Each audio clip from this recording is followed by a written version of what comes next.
Morning! You join me on this crisp morning and I'm on my way to Formula K Raceway. It is currently a degree Celsius and to all you guys that are going to be in the comments, oh no, boost weather. It's just cold. It's just cold. Camera bag, microphones, and my helmet. Some of you may find yourself asking, hey, why are you on your way to Formula K? And why are you telling us about it? Well, that's because today is round 3 of the VILACA race series, or rather the VILACA TIMEATTACK series. And well, it's a fun event. Formula K is a fun track to visit, so I'm on my way there. And as to why I am telling you guys about it is because this video is officially the first in a new series of videos where you are not looking at me working on my cars or using my cars for that matter. It's just me going on various adventures. Call it Adventures with Ruan. Trademark pending. I'm not good with names, guys. I'm not gonna put any more thought towards that. And just so I can give you guys some sort of a car update, a bunch of parts from the Cadet, and I found this in a scrapyard yesterday. This is an original General Motors wing for the GSI Opel Cadets, and it might not look like it, but this thing is in damn near pristine condition, and I'm rather excited to start restoring this so I can get it on the Opel. Because this one, well, you can't see it on camera, but it annoys the hell out of me, is broken, and I'm sick of it flopping about. But yeah, let me get a move on, and I'll see you guys when I get there. So yeah, here I am. Not much I can say right now, just getting my camera gear and everything ready. Probably got to put on my harvest vest, and then I've got to wait for this session to end, and then I can go out on track. So yeah, here I am. Here comes a little GR Yaris. That is a badass fine man, those things sound so good. Lots of people might argue that VILACA isn't that exciting to watch because it's not the toe-to-toe racing and people aren't on each other's doors and there's no contact. I mean, it's a TIMEATTACK event, so that's sort of the point. People are nice and spaced out so they can try and get the best possible lap time that they can get out of the car. But that does breed a different kind of entertainment because these competitors bloody know how to drive. Drive the same car, at the same pace, many different tracks all throughout the year in different conditions, so they know how to pedal their vehicles. And it's so much fun to watch, honestly. And don't even let me get into how well these cars are set up for each separate track. So yeah, it really is a lot of fun, and you can truly appreciate the effort and the effort that they put into learning how to drive their vehicles as fast as humanly possible.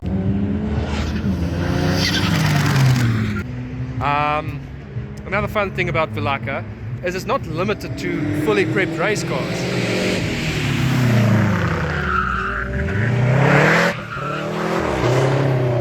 There is no shortage of just bog standard, borderline daily drivers chucking it about this weekend, and I'm not gonna lie, it's a lot of fun to watch. But let me get back to the photos.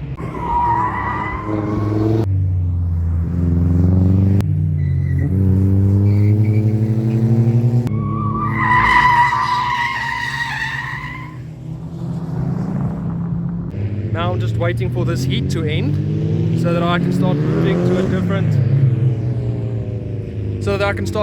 different part of the track. I just heard the guy over the intercom call this event the VILACA. VILACA? And now I'm having a crisis. Have I been saying it wrong this entire time?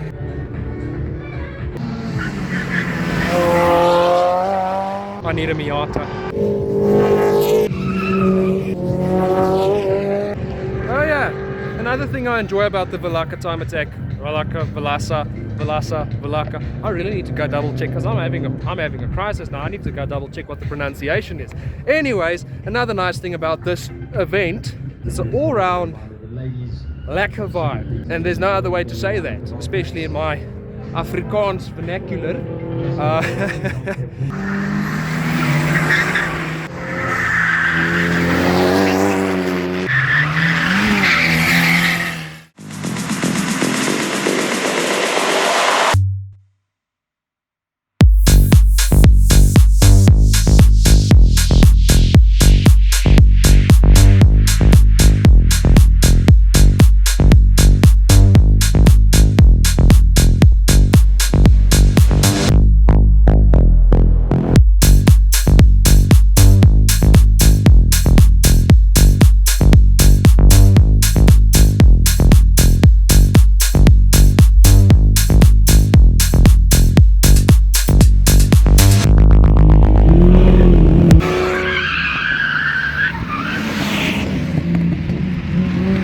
So there was a little oil spill earlier, that black Magon broke. Now the guys are just sort of doing laps to try and clean the track. They threw some cement on the oil and now they're just trying to clear the track up so that they can start doing timed heats again. So they've just got a bunch of people going round and round and round to clear up the dust, clear up the debris, so that they can start, well, not start, so that they can continue the competition.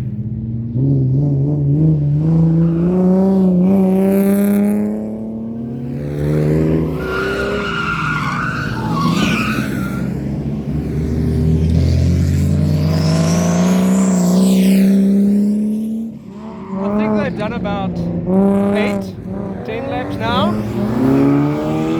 and the amount of cars keep increasing, so I'm getting a bit busy because I'm shooting on slow shutter speeds, and to do the really slow shutter speeds you sort of got to stop breathing, and the cars just keep coming past and coming past and coming past, so I start getting red in the face because I need to breathe and I'm very unfit.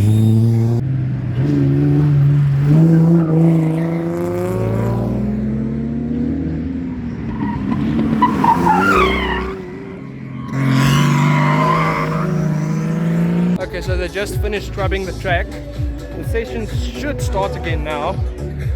Just sort of chilling here. There's Uncle Chris. How's it, Uncle Chris?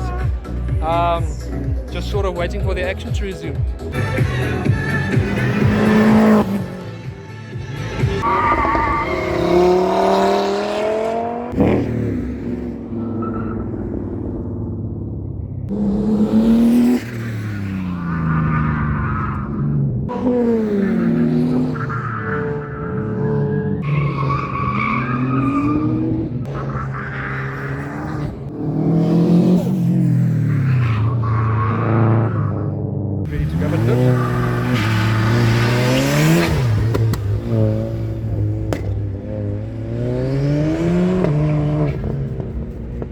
So the launch was a bit of a botch, but if you guys couldn't see that rear guard, he's physically fitted the biggest that he could have mathematically put on that car. You should see, it's actually comedic to see how far he's rolled the rear fenders on that Polo.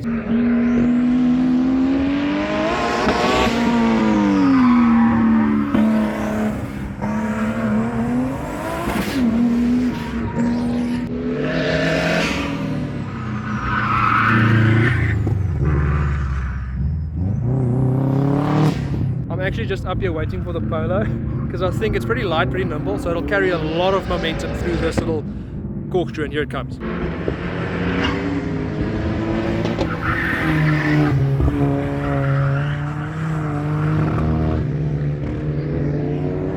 Seems like he is having some problems. It sounds like it's breaking up a lot under heavy acceleration, so that sucks. But the reason this is such a good corner, I mean, in this lap, almost had a moment back there, but in this layout, since the elevation change is so rapid, you've basically got gravity working in your favor, making your car weigh a bit more and sort of producing artificial downforce. I don't know, forcing the car into the tarmac, making it grip up better, making you go faster because fucking physics, I don't know. But yeah, I've gotten a fair amount of action shots, not as many as I normally take when I'm the official photographer, but enough to get some practice in, enough to get some shots for the gram, you know. So now I'm on my way back to the paddocks to go and just enjoy the cars for what they are, because race cars are quite cool. And to see what handiwork has been put into them, it's even cooler, because some of you may know, some of you may not know, I've got that little shitbox Opel of mine that I'm building. So I figured, looking at race cars, I could learn a thing or two, deal a bit with the eyes, and then implement what I learn to my little shitbox, try and get it to go fast. Shit! Check the number plate on that Polo, man.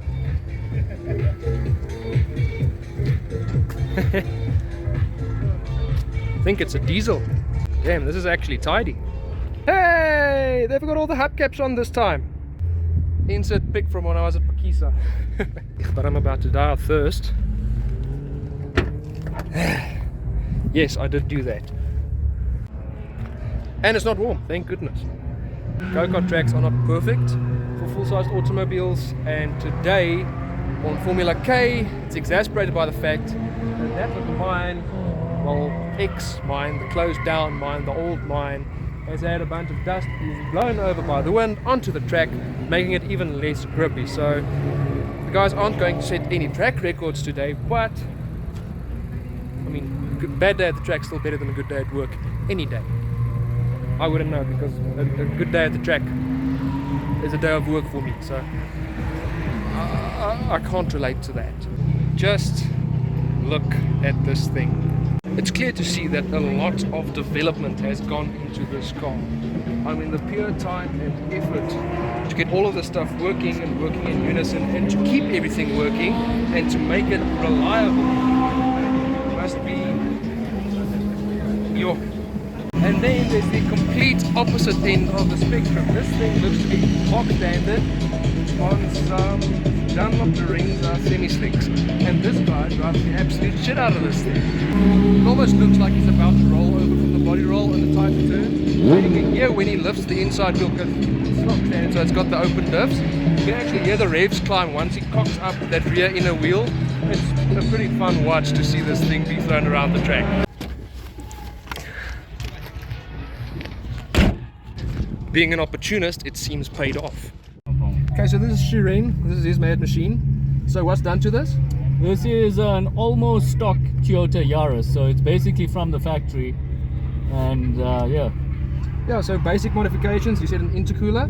I've got some TIMEATTAck goodies, which is an intercooler, oil cooler, catch can, and most of the prep is through, suspension and safety features, cooling. Yeah, just to keep it reliable, keep it simple. Yeah. Obviously the roll cage, the 6-point harnesses, these are quite snug, I won't lie. But obviously safety first. Then he's got the Motegi wheels and some semi-slicks, right? Yeah, some Bridgestone RE11 265 semi-slicks, which work like magic. RE11 semi-slicks, there you hear it. And what brand coilovers are you running? I've got Olin Road and Jacks. Olin's, okay. I was wondering because I didn't recognize the tops. Usually you can spot them from the top. So a lot of these coilovers don't come with top hats. Yeah? It's a different brand called DNA, where I needed to get the top hats to actually get some proper caster and camber. Yeah. And are they a bypass shock where you've got the external reservoir where you do the adjustment? No, I'm not that wealthy. So they're basic coilovers. I'm living in the rat race, so I can only afford the basic entry level ones. Basic entry level Olins, you hear it there. Gosh, and I'm running entry level KYBs.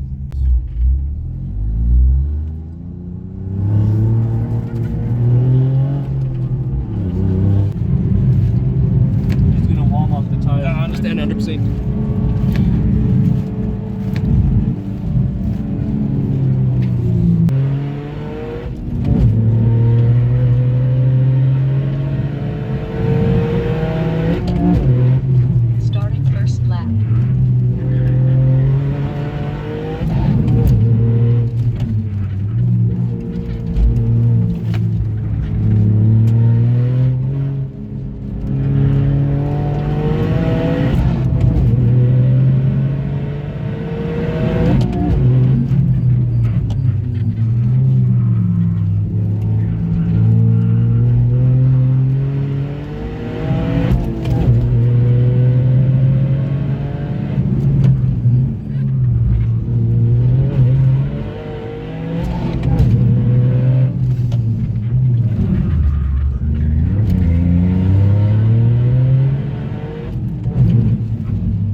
you mentioned the agricultural gearbox.